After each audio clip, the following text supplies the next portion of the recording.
for young boys, for old men, anyone who falls in the category of a male, this is for you. However, we do recognize that we do have ladies join, and they have sometimes have comments or questions, or they need to grow and help the men in their lives grow as well. So we do welcome you for that. We ask that you please leave your comments and questions. You can type those in, and we will try our best to address your questions and your issues. And so today we really are dealing with a topic that I think is causing some concern, and it should cause some concern throughout this city, throughout this state, and this country. And we're going to get deep into it as we talk about Black males in crisis. And are we dealing, or are we ignoring that this may be a pandemic, but we're looking at it as an epidemic? And we're going to discuss that. Well, this morning I got two of my cattle educator brothers, but also, more importantly, my two brothers in Christ who will be joining us today. And I'm going to allow them to introduce themselves to you. So, Brother Lacey, we're going to start with you. Unmute yourself. All right, so I'm Tyron Lacey Sr. I'm a local minister here in the community in Shreveport, principal of Caddo Virtual Academy, which is an online high school, served in Caddo high schools now for right at 20 years, assisting, mentoring, and doing the best that we can do to uplift our students, our young Black males, as well as all of our other students that actually attend Caddo Public Schools. Glad to be here, and hopefully there's something that'll be said today that will enrich and enlighten you today.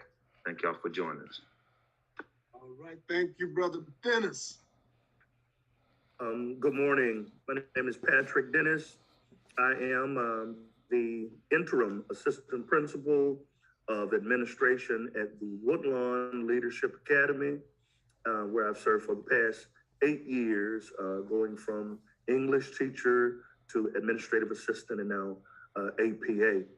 I'm also the senior pastor of the Bright Star Baptist Church of Shreveport, located at 3330 Meriwether Road, for the past 24 years.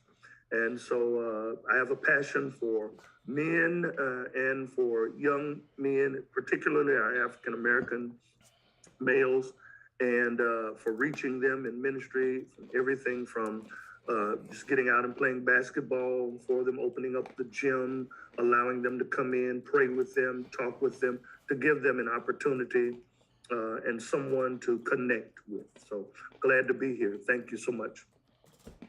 All right, so today's topic, listen, I want to appreciate these brothers for coming on, but today's topic that we're talking about today is, are we ignoring a pandemic? Are we probably in a pandemic when it comes to the crisis of males in our city and really throughout this country?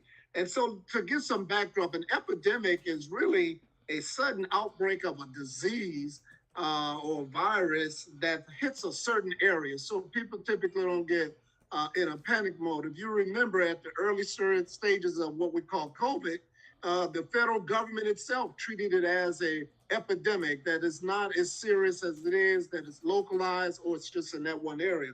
But a pandemic is an actual outbreak of a disease that really affects several areas. And that's what we're looking at here in the city of Shreveport, that we're having a lot of issues that we see on the news. Probably one of the most tragic recent events involved the young man from Huntington High School being shot and killed by another former student from BTW. So we're looking at young people in crisis, and with the increased number of young men dying from violence perpetrated by other young men in particular, are we witnessing this pandemic in our Black communities?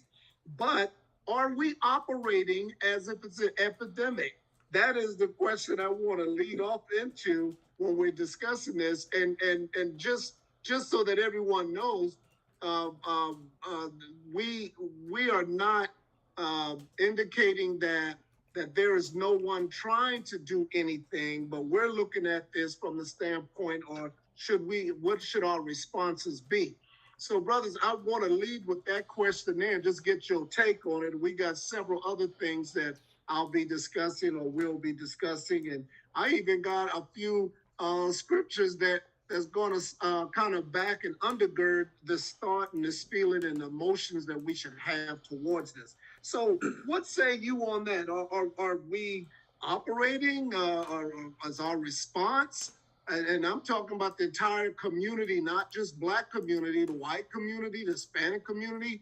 Do people care what's going on in their city, in particular, those who are in there? So let's hear you on that topic there.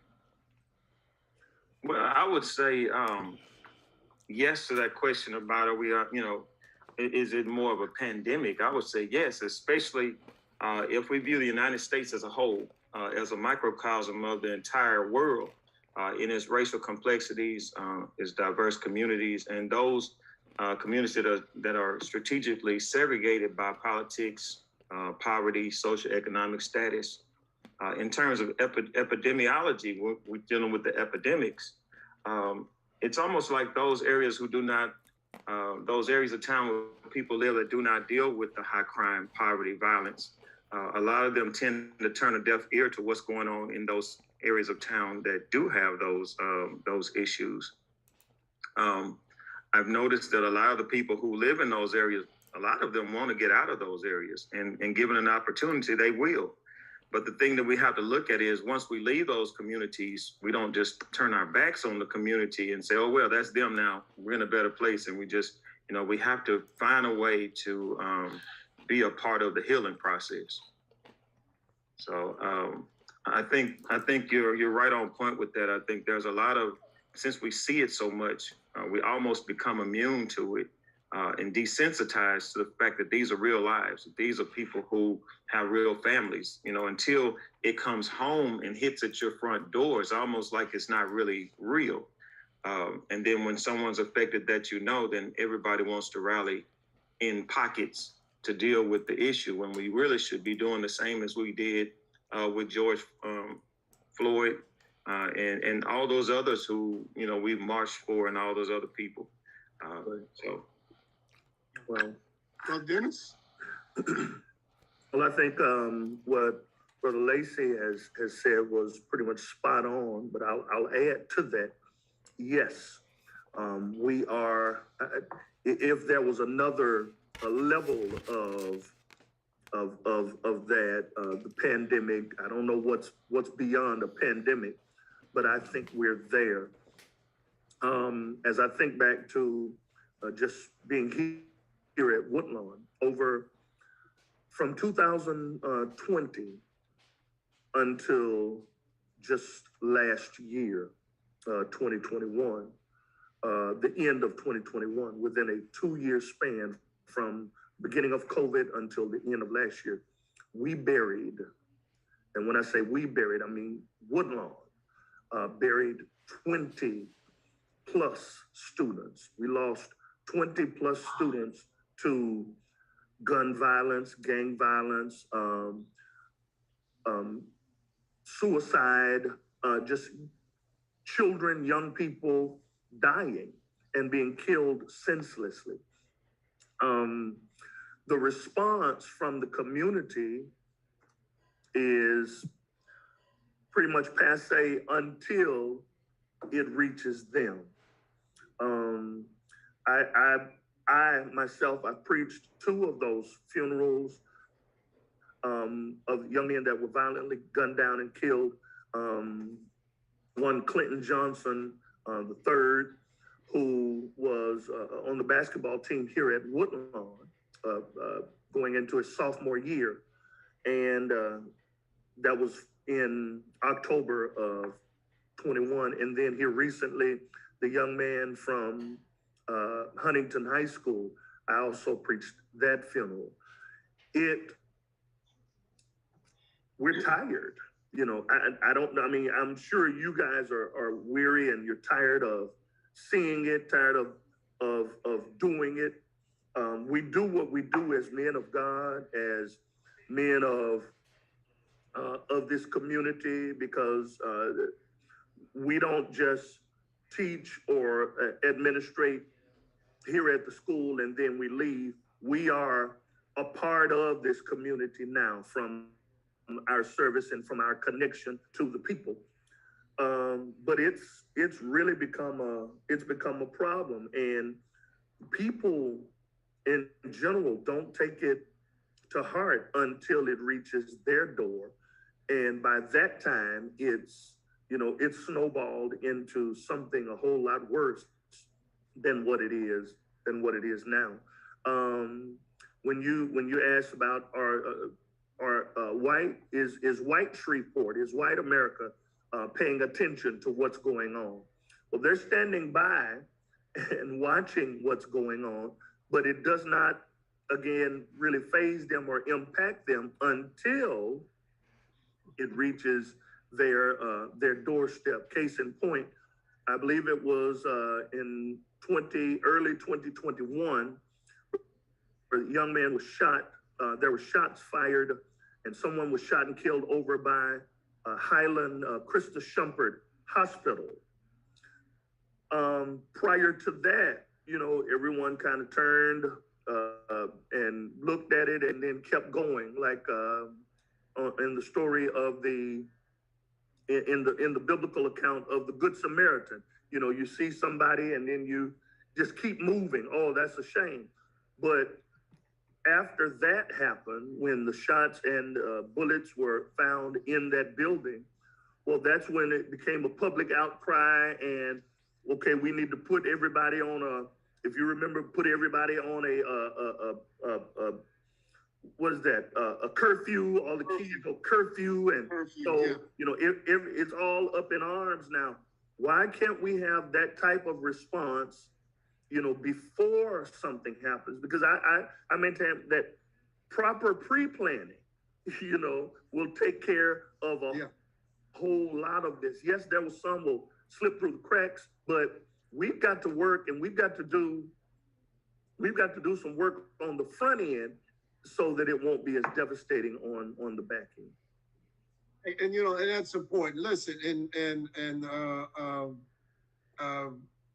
this comment here, this really deal with the Bible. It's about the 16th number of Psalms, verse 6 says, "If you rebel against the Lord's commandments, the hand of the Lord will be against you." Now, I read that simply for the fact that a lot of things that we're seeing that's just outright against God. And sometimes even the response of families and communities is outright against the word of God. The concept of retaliating is going to make things better. And this assumption, and as you said, people are watching. People outside of the affected areas are watching. And people actually have comments in which they themselves are tired and they're giving up. I want to read a quote that I found, as I go to research and stuff dealing with this topic. It says, analyzing, it was the demographics from October 1st, 2019 and September 30th, 2021, that there were, the trend with young black men under the age of 30 were dying at an alarming rate, that they accounted for 53% of all homicide victims. Now these are is troubling statements, but here is a statement made by someone who used to work, and I don't think he meant any harm in it, but when you hear it, this tells you what they're dealing with. It said and this is Riley Young, who's a retired Shreveport Police Department detective, who's now teaching criminal justice at LSU at Shreveport. He said that it is as if there is a virus other than the coronavirus. He said the only understanding I can come to is that these young people, they have no purpose. And with no purpose comes no guidance. When I read that to you, what's your response to hearing someone who worked, who had boots on the ground, retired, and now he's teaching criminal justice? I hear the frustrations of things just weren't working. I hear this, but I also see thoughts of we ought to just give up. What are you? Just respond to that, either one of you. Brother Tyron? Well, I think in terms of giving up, we'll draw a dichotomy between the coronavirus pandemic and then this pandemic that we're speaking of here. When the pandemic started here with coronavirus, everybody started to hurry to find a cure, find a way to protect everybody, find a way to make sure everybody was good. I don't know anyone out there that said, let's just give up. I don't know anybody that said we need to just give up. We're all gonna die. That's just it. Everyone pulled together, black, white, all races pulled together, people from all areas pulled together to cure what was going on. We're in a much better place than we were just 2 years ago. So I would say that would be the wrong approach to say it's no use. There's always hope. But I think, when you were talking about a minute ago, when we start talking biblically, when we start talking spiritually, when God is taken out of the equation, then there is no hope. I mean, that is our only hope is that. And so we started to wear a mask and the mask came into place. There was no vaccine before. They just said isolate. They put us in pockets at home, stay home. And then they started looking at, how can we get some type of a vaccine or a shot or something that people can take? And now we're at this place now. We're still not where we need to be, but we're a lot further than where we were when we started. And I think that's what we have to look at now is we may not be able to cure this all in one day. But if we take the proper steps and we all come together and start doing things in a strategic manner, we can heal our land. The Bible says it, that if my people who are called by my name will humble themselves, come together, look to God for the things that they need. He said, I'll look to heaven. And, all these things take place is spiritual. And God wants us to have peace. He said he'll look to heaven, he'll hear a word from heaven and he'll forgive their sins and restore and heal the land. We have to continue to move forward. We cannot stop in our endeavors. Looking at the root cause, I think sometimes we cover things up and think that covering it up heals it, but covering up doesn't heal it. You have to get to the root cause of what's going on in order to heal whatever the ills that we have in our land.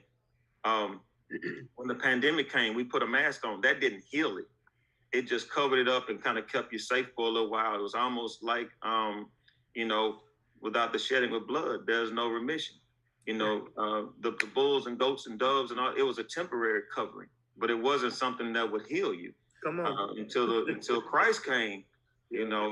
That's when you had a true covering. And that's what we're trying to get to now is we went from the mask to the vaccine to shots that will actually make us a lot better in our communities. We have to get to the root cause. We have to get deep and see what is the root cause of why the violence is taking place. How to reach kids. Go ahead. And then so the point that I wanted to bring out, I think maybe the response that we're not seeing collectively in Shreveport to this issue. And I do caution to say there are those of different ethnicities who are concerned about it. I don't want to misjudge that. I think they are. I don't think they're as advertised. But the point is that even within the Black community itself, when people look at young people and see them and devalue them, then the whole concept of that's not important to me because it's not my child or my loved one. And so therefore we deal with that. But at the same time, we do have parents and parents who are going to have to stand up and take the brunt of this, as we all are, in that we do know that there are parents who are giving guidance in their homes and their children are going awry and young boys are going awry. They leave the beginnings of their homes, and we see that. So we see young men who are in their early 20s who were, when they were in school, were part of churches and they were part of organizations, and they're doing it. The thing that we have to make sure of is that we continue to see young people, even those who are doing some of these things, we've got to still see that they have value. Once we lose value for people, then we won't pick it up. You are more apt to pick up $1 than you will a penny. but if you got 100 pennies, you got $1. And so we can get into that mode of doing that, and that's why I asked that question, because I think what the Riley Young was, maybe his intentions were that they have no purpose, but they do have a purpose, and everyone has a purpose. And I think that's what happens oftentimes when we assume this group, they're not serving a purpose, or this area of town, and we devalue it. So whatever's going on in it does not get the response as if it was in another area. I think that has a lot of this also comes when I think more damaging than good when the news media like to list the dangerous zip codes in the area code.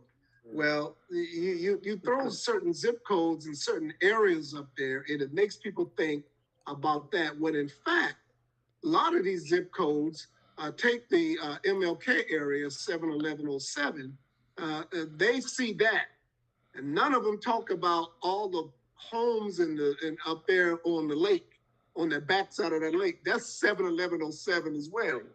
And so it's false in what they do with statistics, and it leads to people thinking, oh, it's just that area that's impacted. But in fact, it's more than that. And we have to really look at it like that. Brother Dennis, you wanted to comment on that. What Lacey was giving some good spiritual insight on as well. Listen, I think the doors of the church are open, Brother Lacey, because he's preaching definitely this morning. But listen, when we talk about root causes, we begin to speak about root causes. Of course, we have the poverty. Of course, we have just the miseducation as well as diseducation.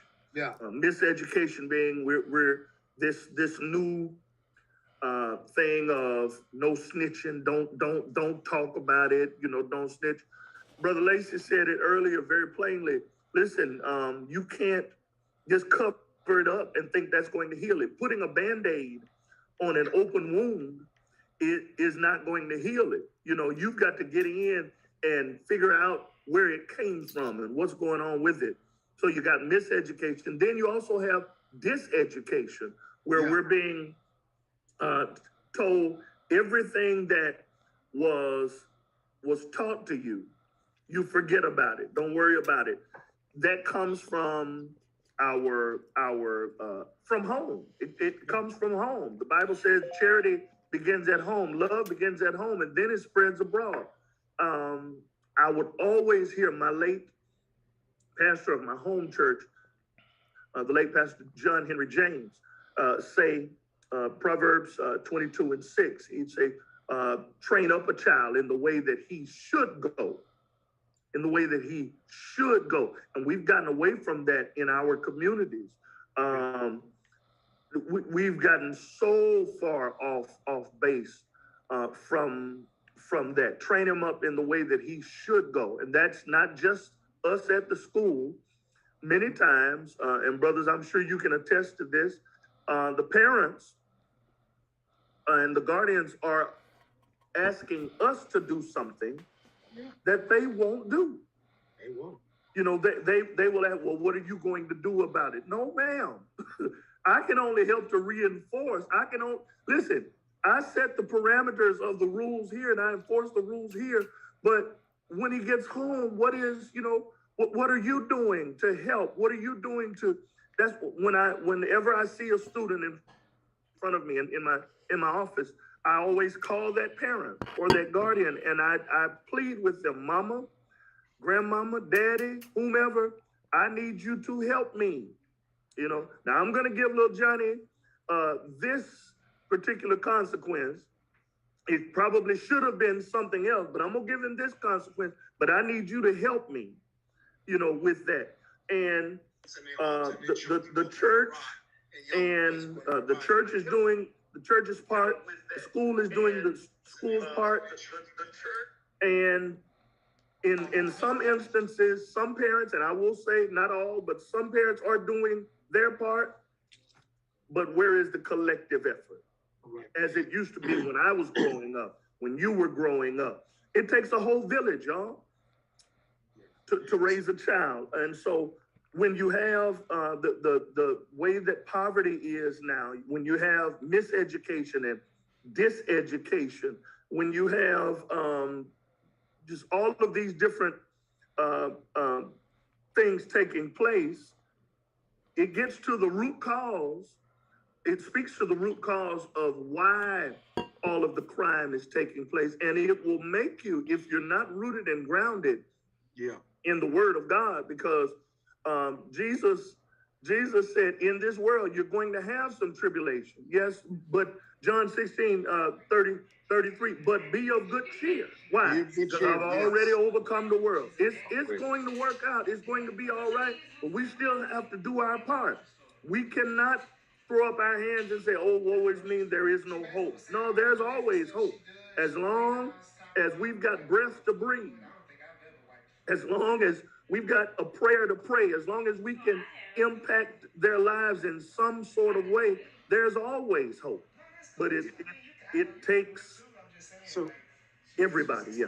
Correct. So once again, those of you who are viewing this broadcast, look, please type in your questions or your comments. We would like to hear from you as well to bring that to the front.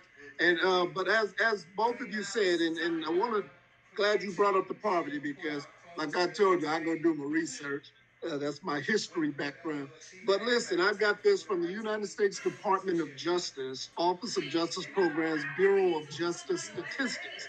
And something you said about this disinformation and so forth. Poverty does cause people to make desperate decisions to do something, but poverty does not make you do evil. Don't blame poverty for that. But here it is. It says persons in poor households had a higher rate of violence involving firearms compared to those that lived above the poverty line. So we understand that. But here's the part right here. And it says that poor urban blacks, 51.3 per 1,000, had rates of violence similar to poor urban whites with 56.4 per 1,000. And so so the idea that we of ethnicity are more prone to violence than anybody else is false. Poverty puts people in a situation often that they may make decisions that are not of God, but poverty itself doesn't make you that. And so we oftentimes want to say this and look at it from that standpoint, but the reality is, as Brother Lacey said, these are spiritual things. And so it does. Wealthy people commit crime. We see that. We saw that all the time. They commit more crime than low bit. But the reality is, their crimes are often not on the books because they have people in high places. So let's kind of pivot real quick, brothers, because I want to now talk about that, because we know Cattle Parish Schools has been on the news, various high schools having different issues of this or that, which plagues it. I am deeply concerned, not just as an educator, but also as an African American, because oftentimes those reports are of our young kids and young boys. That's true. So my question I want to really pose is, how are this crisis with Black youth or young African American males? How are they impacting families and communities? How are they affecting them? In other words, how are they causing families to be in crisis and communities to be in crisis? I'll start with you, Brother Lace. Well, families and communities. I would say one with the families. Families are negatively impacted in a major way when you start to see crime take place. Families who have lost loved ones, children who have died. We can look at a lot of things that are going on there, such as PTSD. A lot of them go through some post-traumatic type of situations when those things come. You see people who are vibrant and prospering shut down. And those people who were typically leaders in the family no longer can lead the families the way they need to based on what they're going through. You also look at depression. A lot of the students who are coming to school no longer want to, they just kind of give up. So parents, who don't typically reach out for help don't get the help they need. So you start to see, that trickle down effect of what's happening in the families, in the communities as well. When you see a lot of crime and violence going on in a community, a lot of the businesses will close down. You'll see people leaving, and it kind of spirals down to a place where you don't have that thriving community as you used to have.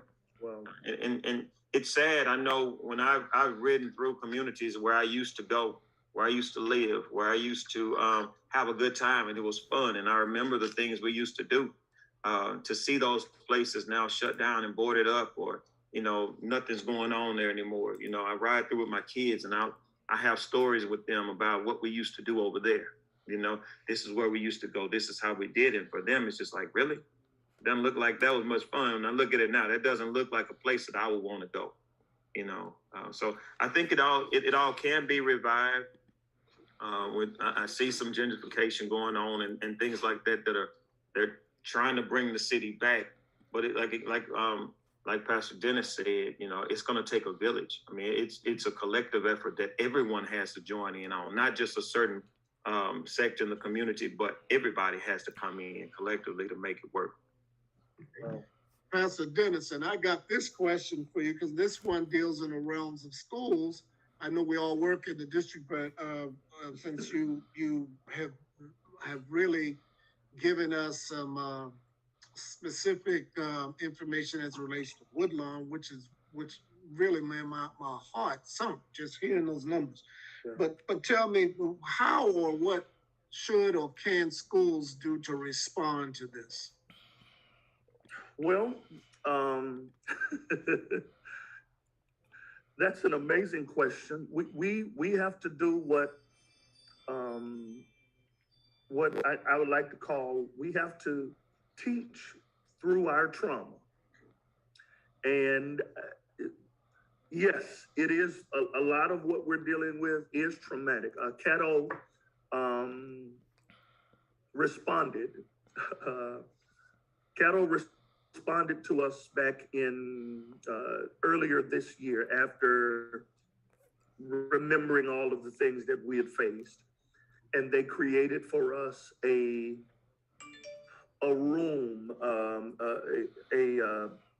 what is it called? It's a quiet room or a calming room. Yeah, thank you. A calming room here on campus where if teachers need a break, if administrators, any of the staff just need to go and take a breath, for a few minutes, they can do that. But by and large, most of our staff has just learned to teach through the trauma. It's what we do. It's, how we respond. Going home and sitting down and propping up our feet and saying, I can't do this anymore. That's never been the proper response for us. We as African American educators and we as African American community, we see a lot, we do a lot, but brothers, we've learned how to keep on going, particularly those who are in the family of faith. We've learned how to pick up the pieces and keep moving. We have students here who have, as Brother Lacey says, who have experienced and are still experiencing some post-traumatic stress disorder. They're experiencing so many things from not only from the pandemic of COVID-19, but from their own pandemics. I've got students who watched their mothers, who watched their mothers or their caregivers and their fathers pass away. And because of COVID, they could not be there to embrace them, to hold them, to, they didn't get a chance to do to take a proper goodbye as we do with loved ones in our community. And so now they're left to raise their younger brothers or their younger sisters or their nieces or nephews while they're trying to graduate. You feel what I'm saying? And so it's, when teachers see that, man, our hearts break, so it becomes a part, it becomes it says, okay, focus on what's really important. Focus on what's really important. Is it really important that the child is here and they got on slides because that was the only shoes they could find for that day? Or, am I just glad to have them here, and let's try to get them and keep them moving so that they can press on towards graduation? You feel what I'm saying? So and listen, the schools, teachers, I'm sorry. Go ahead. No, I'm sorry. Yeah, the schools, the teachers, our administrators, yes, we have to continue to teach and train and do what we do, even through our trauma, because it's not in us to quit. It's not in us to walk away and to quit. I'd like to piggyback off of that a little bit. Okay, go ahead.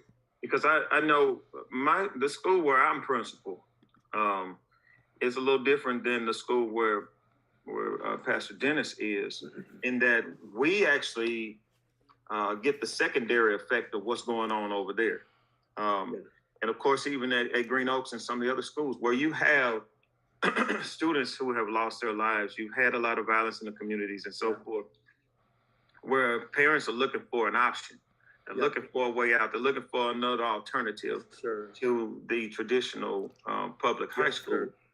And with that said, a lot of times they resort to virtual school. I don't want my kid going back into the school. I don't want them to be around certain students. I don't want this, when they come to us though, they come to us in the rawest form. A lot of these students have shut down. They're depressed. They don't want to work. A lot of them don't have parents anymore that can motivate them. And they look at the virtual program as the virtual school as some place to hide, or just to kind of set that student until they can get better, when we have to find a way. And our teachers in the district has done a very good job of making sure that opportunity exists for the students of our community. But I'll give a little kudos to my teachers of being very creative to find ways to make sure these students are still thriving, to motivate them, keep them going each day. We can try to get them into the school to kind of, get them back into the way that things should be for young people.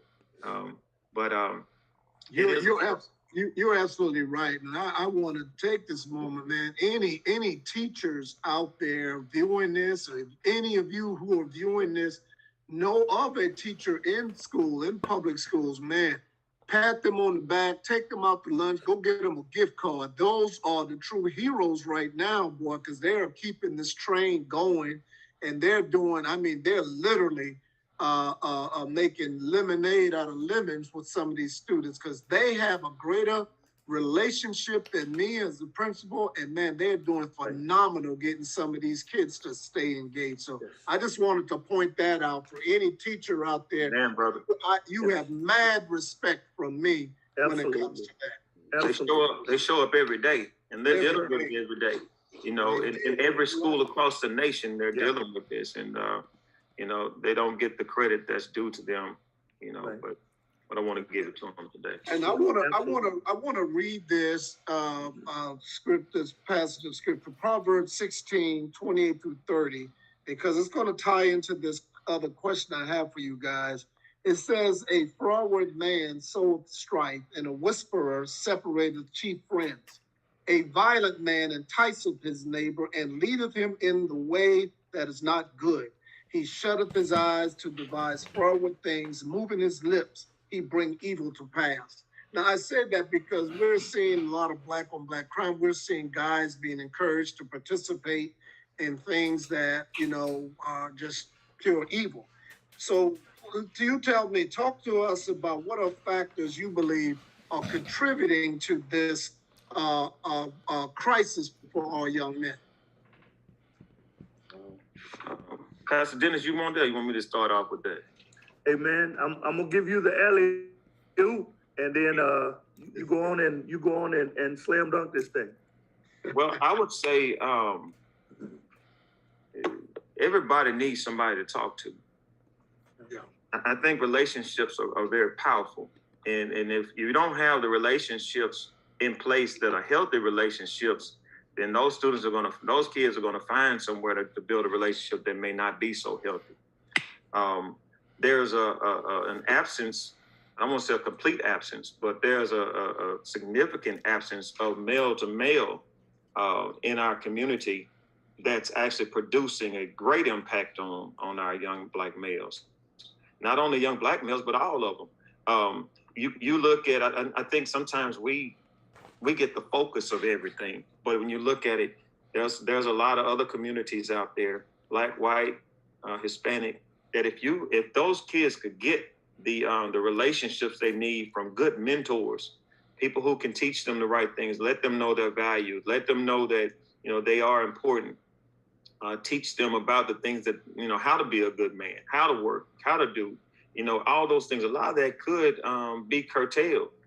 I think the teaching of the seed reaping the harvest is very important. That whatever you put out there, that's what's going to come back to you. Whatever you want to receive, that's what you have to give. And a lot of them feel like they can force their way into things, but you can't do that. Those influences are very powerful. Like struggles and like enemies create common enemies. So if they're going through things in the community together, they come together against something that may not be so good. And I think you have some kids who may not have truly been friends, but if they have a common enemy, they come together. When you start to see that, you see that as kids go from school to school. Yeah. If a kid did something in one school and he's moved to another school, you'll see him, form, allies at another school and things like that. But I think it's going to take men, women, even young people who are on the right track to blend in and kind of help to motivate instead of just pushing somebody up and saying, oh, they're not good, they're bad, see, they're not going to be anybody. Then that kid buys into it. Right. And then, it becomes a self-fulfilling prophecy. Right. That I'm not, so I won't be. They said I'm not, so I'm not. And then I'm just going to show them how to be the worst part of who I am when we want them to be the best of who they are. Absolutely.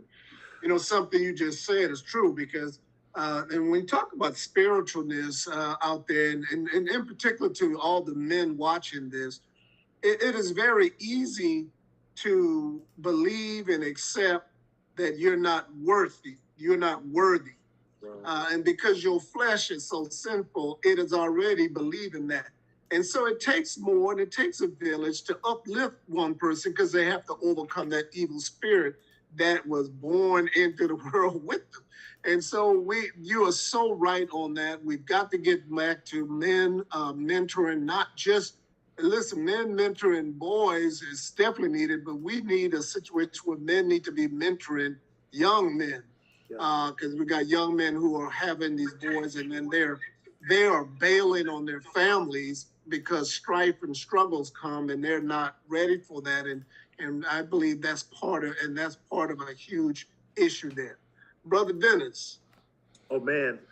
Well listen, guys, I couldn't have been on a better platform with a better group of guys who love the Lord and who as well love what they do for the schools and for the community.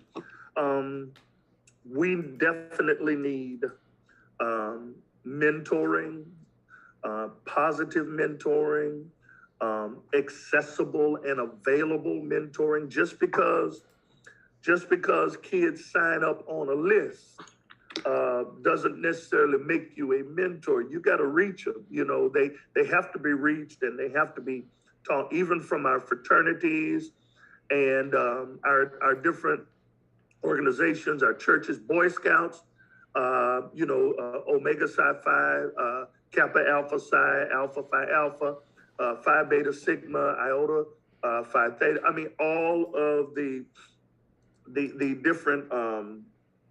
different organizations, 100 Black men. It takes a village and then some. We have to provide the necessary structure that they need. Some of them just don't know. Some of the young men that we encounter, they just don't know, as Brother Lacey said, that they can make it.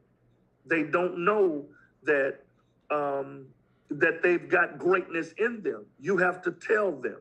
I have a quote on my on behind me on my board that every time I see a young man in my office for disciplinary reasons, I try to put it into his life. And that's from Frederick Douglass. Without struggle, there is no progress.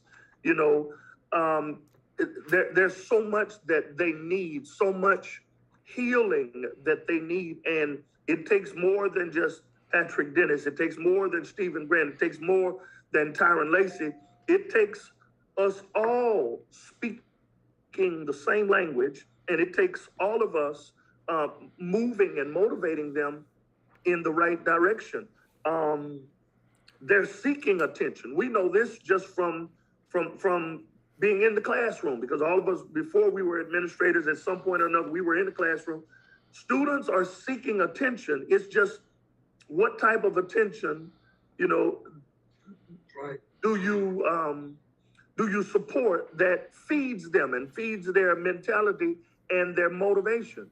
If you begin to, again, start working some things, if we start doing some things on the front end, now some of them are just going to, they will do whatever it takes to not be successful. But we've got to turn that around. So when we sit them down, we talk to them, we connect with them, we get parents involved, we get church involved, we get pastors involved. Another thing that I normally ask them is, hey man, what church you go to?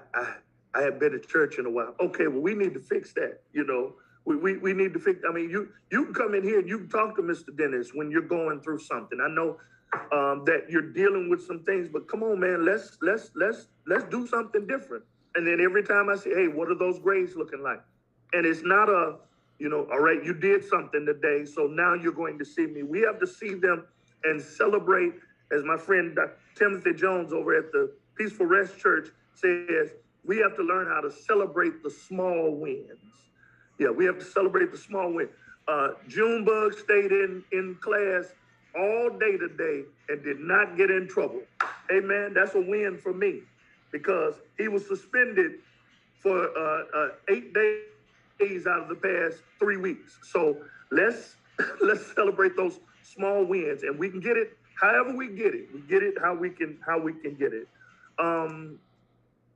Yeah, that's yeah. So hey, listen, and those are right on point. Now we have about 10 minutes left, and so I saved this one for last because, to me, I think this entity is starting to allow the outside of the world itself sort of dictate what it does and its involvement. So tell me, what role should or can the church take in this place here? Because we're starting to see where, you know, ministries are being impacted if folks don't want to go and do so. You tell me, brothers, and we got about 10 minutes left on this broadcast. What role should the church take?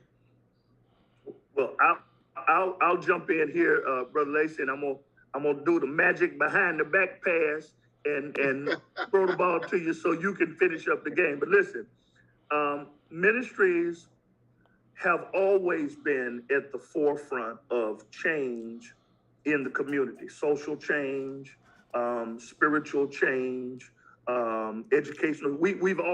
Churches have always been. And so even during the pandemic, even when COVID hit, churches that were not broadcasting live, and we're not, maximizing ministry by way of reaching out, to their people and to the masses at large. During COVID-19, we found a way. You get it? We found a way. So let's take that mentality and apply it to this pandemic. We got to find a way. There used to be an amazing partnership between, as I said earlier, the church, the school, and the home. We've got to get back to that. It's time out for this. Okay, I'm gonna drop my child off, and then y'all take care of him, and we drop. No, we have to bring our children. And I know I'm preaching to the choir with us, brothers, but we still have to motivate and find ways to reach those parents. Ma'am, we are here. I know you feel like you can't do anything with him. God can. Come on, bring him to church. It takes everybody, and so we've got to play that role, and we've got to stop trying to hide behind bureaucracy and we can only do so much. Well, if we do, I was always taught as a kid, and I can only go back to what I know. If you make one step, then he'll make two, or God will do the rest. And so we've got to continue to be the light of the world, because it's so dark in Cedar Grove, on Cooper Road, Hollywood, Moortown, Queensboro, Broadmoor. It's dark in our city, but with men like yourselves, and we've got to continue holding up the light. Our men in our churches, our deacons, our mentoring ministries, and all those things. We got to continue to hold up that light. Yeah. Lacey? Well, I'll just add a little bit. I know we're looking at outreach and that type of thing. Once we get them in there, once we can get them in the church, or we can get their attention and all those things, we have to be honest with these young men. We don't ever want to appear to be perfect. And I think sometimes they don't listen because they feel like, church people think they're perfect. Come on. You have to share your experiences with them, to let them know where you come from. It's the testimony that's going to draw that child. Put people in front of them who are like them, who have overcome and are doing great things. Sometimes I know, even with street ministry and so forth, if I'm out with a brother who's been through something, I'll step back. If I hadn't been through it, I'm going to step back. Hey, man, he's been through that. You talk to him, because they can relate to you and they can see, okay, and the question starts to rise, well, how did you do that? You were like me? No, you couldn't have been. Yeah, I was. Yeah. But how did you get through that? You have to talk to them on their level, even from the pulpit and from the lessons that we teach. You have to reach them on their level.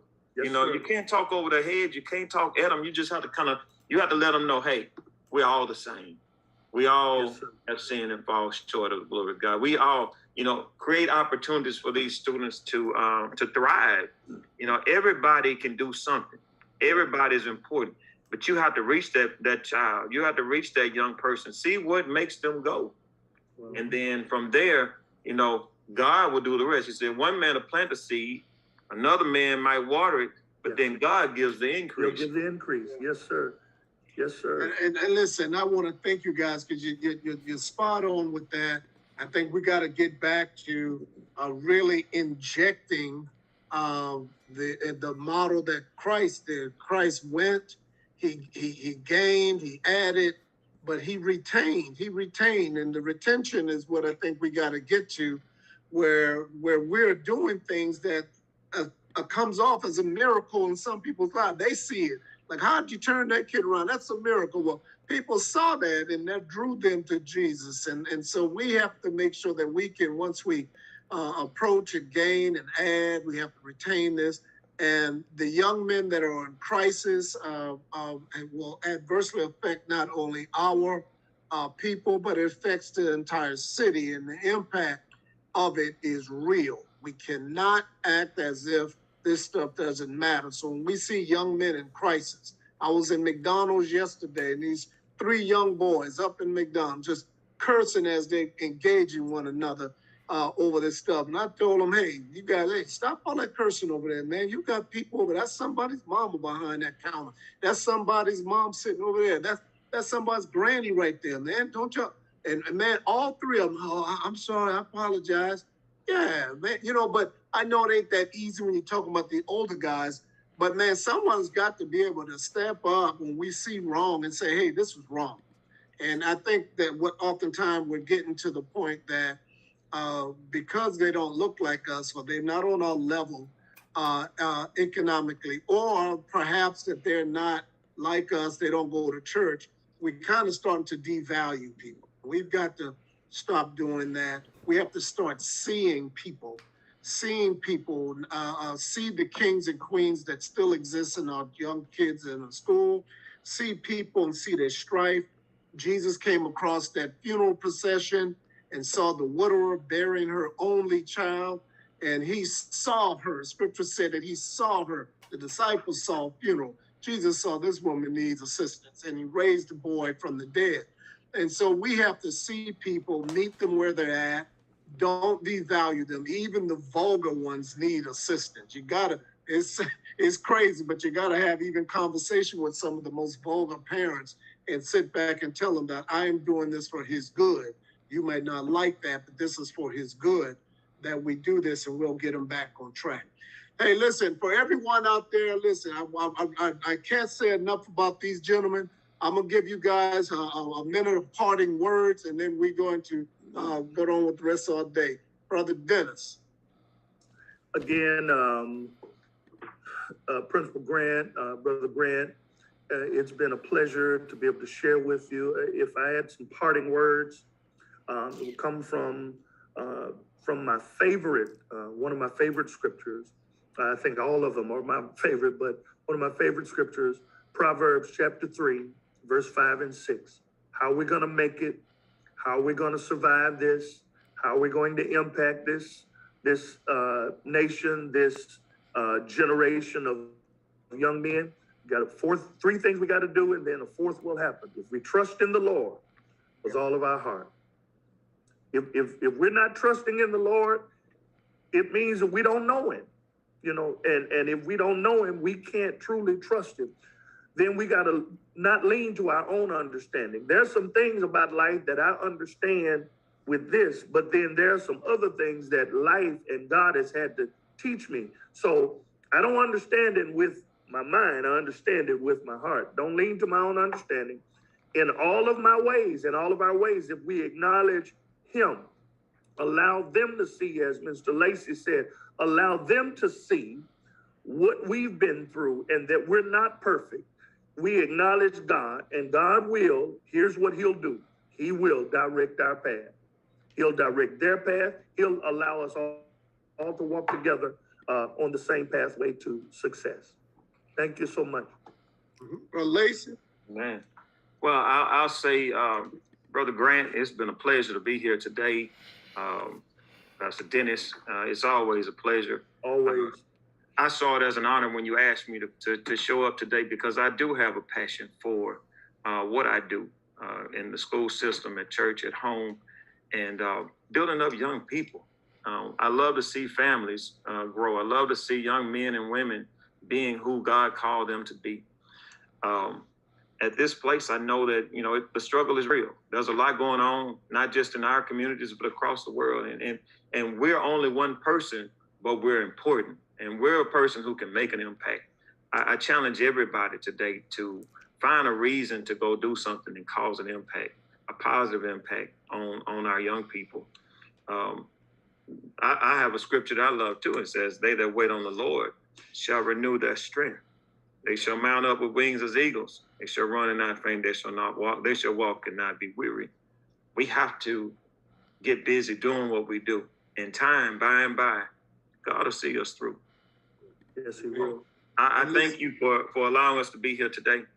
And you guys enjoy the day. Look, this has been a pleasure for me. I feel like I'm eating a buffet of spiritualness there, man. I am full, and you know what happens when we get full of eating, we get that itis. So I'm going to take me a nap today because I've been working hard this week. and I got 3 hours I'm gonna eke out today to just nap. But listen, everyone out there, please don't forget this is called our boot camp ministry, and it stands for because of others' testimonies, Christ answered my prayers. And listen, we've got to get up there and let our testimonies be the thing that reconnects people with God. As these brothers have their scriptures, I love the scriptures itself. And I know this to be true for in Isaiah 41, verses 10 through 12. And it talks about we are to fear not, for God is with us. Keep our hands in his righteous right hands. The part that I love about it, it says that one day you're going to look for your enemies and won't find them. Yeah. Listen, we got to keep working, keep our hands in God's hand. Those people who are waging war against our communities, against our people, against the people of God, God said that he'll take care of that. But we've got to keep our hands in his hands. And one day we're going to look for these enemies and won't be able to find them. I'm going to shout on that scripture all the time. Amen. Thank you guys for coming on. I appreciate your efforts and your work, your dedication to your students, to your families, to your personal families, to just God itself. And for everyone else out there, please make sure you join us every 4th Saturday. We will be coming back on, and we're going to have a treat coming up for you. Because if everything flows right, our former fire chief, Kelvin Cochran, will be joining us for a 6-week teaching on filling the gap. So men, don't miss that. We're going to fill these gaps. And if there's ever a time that we need to be filling gap, men, is right now. It is right now we need to be filling the gap. Thank you, guys. Thank all of you for joining our broadcast. Have a great day and a wonderful day. And for those of you who are celebrating your Communion Sunday on tomorrow, happy Communion Sunday. Y'all take care. Appreciate you, brothers. God bless, brother. Stay on the wall, brothers. All right. Take care, man. I appreciate you all.